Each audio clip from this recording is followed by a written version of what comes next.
പിൻസി വിജയൻ, ദീപക് ധർമ്മടം, റിനു ശ്രീധർ എന്നിവർ ഏറ്റവും പുതിയ വിവരങ്ങളുമായി ചേരുന്നു. റിനു ന്യൂ തിയേറ്ററിന് മുന്നിലാണ് തിരുവനന്തപുരത്ത്. Rinu, good morning. അപ്പോൾ ഇന്നലെ ഒരു നമ്മുടെ സുഷിൻ ശ്യാമിന്റെ മനുഷ്യൻ എന്ന മമ്മൂട്ടിയെ അവതരിപ്പിക്കുന്ന ഒരു ലിറിക്കൽ വീഡിയോ ഉണ്ടായിരുന്നു.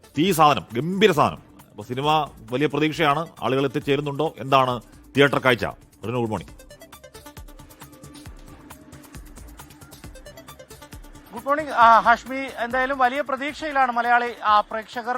തിരുവനന്തപുരത്ത് ഏകദേശം 13 തിയേറ്ററിൽ ഇന്ന് പാട്രിയോട്ട് റിലീസ് ചെയ്യുന്നു. 9/15 ചിത്രം എന്നുള്ളതാണ്. ഒരു ബിഗ് ബജറ്റ് ചിത്രത്തിനപ്പുറം മമ്മൂട്ടിയും മോഹൻലാലും ഒരുമിച്ച് 13 വർഷത്തിന് ശേഷം. നമുക്കറിയാം, കടൽ കടന്നൊരു മാത്തുക്കുട്ടി ഏറ്റവും അവസാനം ചെറിയ രീതിയിലുള്ള ഒരു വേഷമാണെങ്കിൽ പോലും രണ്ടുപേരും വന്നു പോകുന്ന ഒരു സാഹചര്യം. പക്ഷേ കൃത്യമായി പറഞ്ഞാൽ ഒരു 18 വർഷത്തിനപ്പുറം 2020 നമുക്കറിയാം വലിയൊരു ബിഗ് ബജറ്റ് ചിത്രമായിരുന്നു എന്നുള്ളത്. അതിനുശേഷം കൃത്യതയോടുകൂടി ഈ മോഹൻലാലും മമ്മൂട്ടിയും വലിയൊരു വേഷത്തിലെത്തുന്നു എന്നുള്ളതാണ് ഏറ്റവും പ്രധാനപ്പെട്ട ഒരു കാര്യം. 9:45 ഞാനുള്ളത്, ക്ഷമിക്കണം, 9:15 ഞാനുള്ളത് ന്യൂ തിയേറ്ററിന് മുന്നിലാണ്. ഒട്ടേറെ ആരാധകർ അല്പസമയത്തിനകം തന്നെ ഇവിടെ എത്തും എന്നുള്ളതാണ്. ഇപ്പോൾ തന്നെ മമ്മൂട്ടിയുടെയും മോഹൻലാലിന്റെയും ഒക്കെ തന്നെ ഫ്ലെക്സ് ബോർഡുകളൊക്കെ തന്നെ തിയേറ്ററിന് മുന്നിൽ നിരന്നു കഴിഞ്ഞു. ആരാധകരൊക്കെ തന്നെ എത്തിത്തുടങ്ങിയിട്ടുണ്ട്. എന്തായാലും മോഹൻലാൽ ഫാൻസ് അസോസിയേഷന്റെ ഒക്കെ ആൾക്കാരൊക്കെ തന്നെ ഇവിടെ എത്തിത്തുടങ്ങുന്നു എന്നുള്ളതാണ്. ആരാധകരൊക്കെ തന്നെ എത്തിത്തുടങ്ങുന്നു എന്നുള്ളതാണ്. അവരോട് ചോദിക്കാം, എങ്ങനെയാണ് ആഘോഷങ്ങളൊക്കെ? എന്താണ് ആഘോഷം? ഏത് രീതിയിലാണ് പ്ലാൻ ചെയ്തിരിക്കുന്നത്? ആഘോഷമൊക്കെ തുടങ്ങാൻ പോകുകയുള്ളൂ. നമ്മൾ ഇന്നലെ ഇവിടുന്ന് പോയപ്പോൾ 1 മണിയായി, രാത്രി 1 മണിയായി ഇവിടുന്ന് പോയപ്പോൾ. അപ്പോൾ എല്ലാവരും വന്നുകൊണ്ടിരിക്കുകയാണ്. വൻ ആഘോഷമാണ് ഇവിടെ ചെയ്യുന്നത്. പിന്നെ ഒരു 18 വർഷത്തോളമായി രണ്ടുപേരും ഒരുമിച്ചുള്ളൊരു പടം വന്നിട്ട്. പക്ഷേ ഈ കടൽ കടന്നൊരു മാറ്റുകുട്ടിയൊരു പടമുണ്ട്. അത് നോക്കുകയാണെങ്കിൽ 13 വർഷം ആയിട്ടുണ്ട്. അപ്പോൾ ഒരു വമ്പൻ ഹിറ്റ് പടമാണ് നമ്മൾ പ്രതീക്ഷിക്കുന്നത്. എല്ലാവരും ഹിറ്റടിക്കും, വമ്പൻ ഹിറ്റായിരിക്കും. ഈ അടുത്ത കാലത്തെ ഈ മോഹൻലാൽ മമ്മൂട്ടിക്ക് അപ്പുറം പുതിയൊരു തലമുറ, ഈ ജെൻസി കിഡ്സ് ഒക്കെ എത്തി ഈ കളക്ഷനൊക്കെ വാരിക്കൂട്ടുന്ന ഒരു സാഹചര്യം ഉണ്ടായിട്ടുണ്ട്. ഇപ്പൊ വീണ്ടും മോഹൻലാലിന്റെയും മമ്മൂട്ടിയുടെയും ചിത്രം, ഇപ്പൊ വാഴയൊക്കെ വലിയ ആഘോഷമാണ്. അതിനപ്പുറത്തേക്ക് കടക്കുമോ? റെക്കോർഡ് അടിച്ചു തകർക്കും. വൻ വിജയമായിരിക്കും ഈ പടം. കാശ്മീർ വലിയ വിജയമായിരിക്കും, റെക്കോർഡ് വിജയം നേടും എന്നുള്ളതാണ്. നമുക്കറിയാം, ഈ ജെൻസി കിഡ്സിനെ സംബന്ധിച്ചിടത്തോളം മോഹൻലാലും മമ്മൂട്ടിയും ഒരുമിച്ചെത്തുന്ന ചിത്രം എന്ന് പറയുന്നത് അപൂർവങ്ങളാണ്.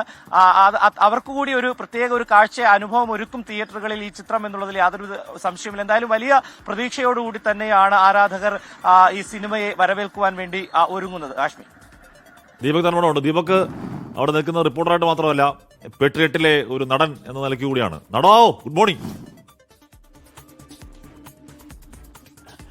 ഗുഡ് മോർണിംഗ് കാശ്മി. ഞാനിപ്പോൾ ഉള്ളത് അപ്സരയിലാണ്. ഈ ഞാനതിൽ ശരിക്കും അഭിനയിക്കല്ല, ഞാൻ 24 റിപ്പോർട്ടറായി തന്നെയാണ്. ചെറിയൊരു വേഷമാണ്. അതിലെ ക്ലൈമാക്സിലാണ്. ക്ലൈമാക്സിൽ 24ന്റെ റിപ്പോർട്ടറായിട്ട് തന്നെ ക്ലൈമാക്സ് ബ്രേക്ക് ചെയ്യുന്ന ഒരു വേഷമാണ്. ഏതായാലും 9:15 സസ്പെൻസ് ബ്രേക്ക് ചെയ്തിരുന്നു. അതെ, അതിൽ ഒരുപാട് സന്തോഷമുണ്ട്. അതെ, സസ്പെൻസ് ബ്രേക്ക് ചെയ്യാൻ പാടില്ല. അതുകൊണ്ടാണ് കൂടുതൽ പറയാത്തത്. മാത്രമല്ല, അതിൽ ആൻഡോ ജോസഫ് എന്നെ നേരിട്ട് വിളിച്ചാണ് അഭിനയിക്കാൻ ചെല്ലാൻ പറയുന്നു. അങ്ങനെ നേരെ ഞാൻ പോകുന്നു. മഹേഷ് നാരായണൻ വളരെ പെട്ടെന്ന് തന്നെ ഒറ്റ ടേക്കിൽ തന്നെ നമുക്ക് ആ സീൻ ഓക്കെ ആക്കാൻ പറ്റി. അത് മഹേഷും നമ്മുടെ ക്രൂ ഒക്കെ വളരെ സന്തോഷത്തിൽ കൈയടിച്ചുകൊണ്ട് നമ്മളന്ന് പിരിഞ്ഞു. കാരണം നേരത്തെ തന്നെ ഷൂട്ട് അവസാനിച്ചു എന്നുള്ള സന്തോഷമായിരുന്നു. ആ അനുഭവം പിന്നീട് നമുക്ക് പറയാം. ഏതായാലും പാട്രിയോട്ട് നമ്മളെ ഇന്ത്യയിൽ, കേരളത്തിൽ, മലയാളത്തിൽ മാത്രം സംഭവിക്കുന്ന അത്യപൂർവമായ ഈ താരസമന്വയമാണ്. അതായത് സൂപ്പർ താരങ്ങൾ ഒരുമിച്ചെത്തുന്നു എന്നുള്ള പ്രത്യേകത. അതിൽ രണ്ടാം നിര താരങ്ങളും ഒരുമിച്ച് കൂട്ടമായി എത്തുന്നു. അങ്ങനെ രാജ്യസ്നേഹം തുളുമ്പുന്ന ഒരു വലിയ സിനിമ. ആ സിനിമ 9:15 പ്രേക്ഷകർക്ക് മുൻപിലെത്തും. ഞാനിപ്പോൾ അപ്സര തിയേറ്ററിലാണുള്ളത്. ഇവിടെ നമുക്ക് കാണാം, 9:15 ആദ്യ ഷോ. മനുഷ്യൊന്ന് പുറത്തേക്ക് വരാം. ഈ ടിക്കറ്റെല്ലാം ബുക്ക് ചെയ്ത് കഴിഞ്ഞു. 9:15, 1 മണി, 4:30, 8:15. ഇതുകൂടാതെ രാത്രിയിൽ 11:55 ഒരു സ്പെഷ്യൽ ഷോ കൂടിയുണ്ട്. ഇവിടുത്തെ ടിക്കറ്റ് കൗണ്ടറിൽ ആളൊക്കെ ഇങ്ങനെ ഉറക്കം തൂങ്ങി നിൽക്കുകയാണ്. കാരണം രാത്രി മുഴുവൻ ടിക്കറ്റ് പൂർത്തിയായി, ഒരുക്കങ്ങളെല്ലാം കഴിഞ്ഞു. എങ്ങനെയുണ്ട് മനുഷ്യ? ഫുള്ളാണ്. ഇന്നത്തെ ദിവസം എല്ലാ ടിക്കറ്റും ഫുള്ളാണ്. നാളത്തെയും അതേപോലെ തന്നെ ഞായറാഴ്ചത്തെ ബുക്കിംഗ് എല്ലാം കൊടുക്കുന്നുണ്ട്. ഇന്നിനിപ്പം സിനിമ കാണാൻ നിവൃത്തിയില്ല, ഫുള്ളാണ്. ഇതാണ് അവസ്ഥ. ഇവിടെ ഫാൻസുകാർ എത്തി തുടങ്ങുന്നേ ഉള്ളൂ. ഫാൻസുകാർ എത്തുന്നതിന് മുമ്പുള്ള ഈ വലിയ രീതിയിലുള്ള ഒരുക്കങ്ങളാണ്. ഇതാ നമ്മൾ കാണുന്നത്. ഈ വലിയ ഫ്ലക്സ് ബോർഡുകളൊക്കെ, പാട്രിയോട്ടിൻ്റെ ഫ്ലക്സ് ബോർഡുകൾ ഇറക്കുന്ന ദൃശ്യങ്ങളാണ് നമ്മൾ കാണുന്നത്. മോഹൻലാലും മമ്മൂട്ടിയും അതുപോലെ ചാക്കോച്ചനും ഫഹദും, ഇങ്ങനെ എല്ലാ ആൾക്കാരും ഒരുമിച്ച് നിൽക്കുന്ന പാട്രിയോട്ട് ചിത്രം ഒരുപക്ഷെ മറ്റ് ഭാഷകളിൽ സംഭവിക്കാത്ത ഒരു ലോകോത്തര നിലവാരത്തിലുള്ള ഒരു മികച്ച സിനിമ അത് മലയാളത്തിന് സ്വന്തമാകുന്നു പാട്രിയോട്ടിലൂടെ. മറ്റൊന്ന് 2020ക്ക് ശേഷം ലാലേട്ടനും മമ്മൂക്കയും ഒരുമിച്ചെത്തുന്നു എന്നുള്ള ഒരു അപൂർവമായ സാധനം, അപൂർവമായ ഒരു സവിശേഷത. ഏതായാലും പാട്രിയോട്ടിൻ്റെ പോസ്റ്ററുകൾ തന്നെ വ്യത്യസ്തമാണ്. അതിലൊരു വലിയ താരനിരയുണ്ട്.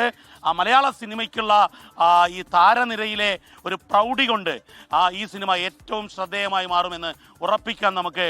ഹാഷ്മി, അസിത. ഓക്കെ, ദീപക് ധർമ്മടമാണ് അവിടെ നിന്നുള്ള വിശദാംശങ്ങൾ നൽകിയത്. ഹാഷ്മി, ഞാൻ കുറച്ച് നാളിന് മുൻപ് കുറച്ചായി ഒരു മാധ്യമപ്രവർത്തകന്റെ ഒരു അഭിമുഖം കാണുകയായിരുന്നു, ഒരു ഓൺലൈൻ ചാനലിൽ കൊടുത്ത അഭിമുഖം. അപ്പോൾ ആ അഭിമുഖത്തിൽ ഈ മാധ്യമപ്രവർത്തകൻ ഈ ചർച്ചകളിലൊക്കെ ഗർജിക്കുന്ന സിംഹമാണ്. പക്ഷേ ഒരു ചോദ്യം ചോദിക്കുമ്പോൾ ഇങ്ങനെ നാണത്തോട് പറയുന്നുണ്ട്, എനിക്ക് സിനിമയിൽ അഭിനയിക്കാൻ വളരെ ഇഷ്ടമാണ്. അറിയാമോ, മാധ്യമപ്രവർത്തകൻ ഇന്നെ സഹപ്രവർത്തകനാണ്. എനിക്ക് താല്പര്യമില്ല, അങ്ങനെയുള്ളവരുണ്ടാകും. പക്ഷെ എനിക്ക് ആ മറുപടി കിട്ടപ്പോ അത് ഭയങ്കര നിഷ്കളങ്കമായ ഒരു മറുപടി. അതെ അതെ, ഞാൻ മനസ്സിലാക്കുന്നത് ഇപ്പൊ സിനിമയിൽ താല്പര്യം ചോദിച്ചാൽ ഒരു 90% മലയാളികൾ ഉണ്ടെന്നല്ലേ പറയുള്ളൂ.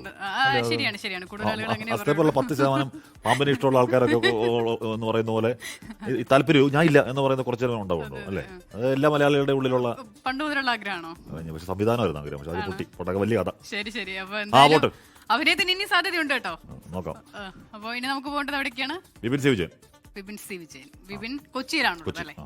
വിപിൻ എല്ലായിടത്തും ആദ്യത്തെ 3 ദിവസങ്ങളിലൊക്കെ ടിക്കറ്റ് ബുക്ക്ഡ് ആണ്. എന്താണ് കൊച്ചിയിലെ വിശേഷങ്ങൾ? ആരാധകരൊക്കെ എത്തി തുടങ്ങിയിട്ടുണ്ടോ അവിടെ തിയേറ്ററിന് മുന്നിൽ?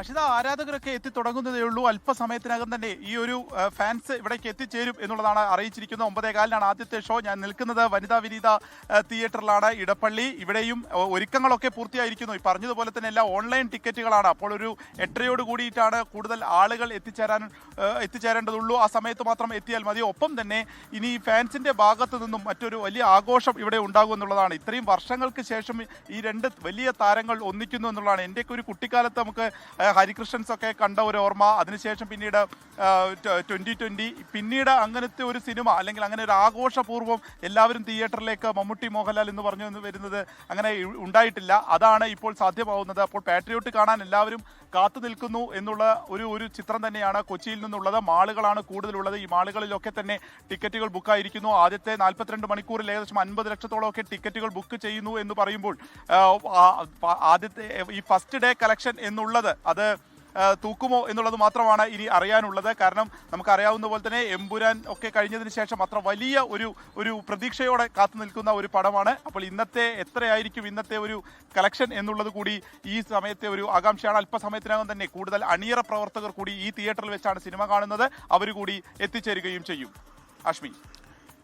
ഓക്കെ, വിപിൻ സി വിജയൻ, ദീപക് ധർമ്മടം, റിനു ശ്രീധറാണ് ഏറ്റവും പുതിയ വിവരങ്ങൾ നൽകി. നമ്മൾ ഈ വാഴ സിനിമ കാണാൻ പോയപ്പോൾ ഇതിന്റെ ട്രെയിലർ ഉണ്ടായിരുന്നു. അപ്പോൾ എന്തോ ഈ നമ്മുടെ ഈ എന്തോ സ്പൈയാപ്പിനെ ട്രെയിലറിന്റെ ഭാഗത്ത് എന്തോ സ്വന്തം പെഗാസ് പോലെ എന്തോ ഒരു ആപ്പിനെ ചുറ്റിപ്പറ്റിയുള്ള കഥയാണെന്ന് തോന്നിയത്. അങ്ങാണോ അപ്പുറം എന്തോ ഉണ്ടെന്ന് പറഞ്ഞൂടാ. ട്രെയിലർ ഗംഭീരമായിരുന്നു. എന്തായാലും പാട്ട് പുറത്തു വന്ന മനുഷ്യൻ എന്ന് പറഞ്ഞ പാട്ടും ഗംഭീരമാണ്. അതെ അതെ, ഈ രാജ്യസ്നേഹം ഒക്കെ ബന്ധപ്പെട്ട എന്തോ ഒരു തീമാണെന്നാണ് പൊതുവിൽ കേൾക്കുന്നത്. ഏതോ ഒരു പറവാ എന്ന് പറയുന്ന പോലെ. പക്ഷെ ഒരു കാര്യമുണ്ട് ഹാഷ്മി, ഈ പൊതുവിൽ മലയാളികൾ ഇങ്ങനെ മമ്മൂട്ടി മോഹൻലാൽ ഫാൻസ് എന്ന് പറഞ്ഞിട്ട് തമ്മിലടിക്കുമെങ്കിലും ഇവർ ഒരുമിച്ച് എന്ന് പറയുമ്പോൾ വലിയ ആവേശമാണല്ലേ. എന്ന് പറഞ്ഞാൽ നമ്മുടെ മലയാള സിനിമയുടെ ഫേസുകൾ മമ്മൂട്ടി മോഹൻലാലും നേരത്തെ പറയുന്ന പോലെ ആന കടൽ മോഹൻലാൽ മമ്മൂട്ടി എന്ന് എത്ര കണ്ടാലും മതിവരാത്ത മനുഷ്യന്മാരും പ്രതിഭാസങ്ങളുമാണ്. അപ്പോൾ അവർ ഒന്നിക്കുന്നു. അവർ മാത്രമല്ല, കുഞ്ചാക്കോ ബോബൻ, ഫഹദ്, പുതിയകാല സെൻസേഷൻസ് ഒന്നിക്കുന്നു. നയൻതാര ഉണ്ട്, പിന്നെ സുഷിൻ ശ്യാമുണ്ട്, എല്ലാവിധ ഗംഭീര ടെക്നീഷ്യൻസ് ഉണ്ട്, സംവിധായകൻ ഗംഭീരമാണ്. അപ്പോൾ എല്ലാ അർത്ഥത്തിലും ആ സിനിമ അസാധ്യ സിനിമ ആവേണ്ടതാണ്, ഗംഭീര സിനിമ ആവേണ്ടതാണ്. ഗംഭീരമാവട്ടെ, സിനിമ വിജയിക്കട്ടെ. ഒരുപാട് ചോദ്യം കൂടി, മമ്മൂട്ടിയാണ് മോഹൻലാലിനെയാണ് ഇഷ്ടം? മോഹൻലാലിനെയാണ്. ശരി ശരി, ഓക്കെ.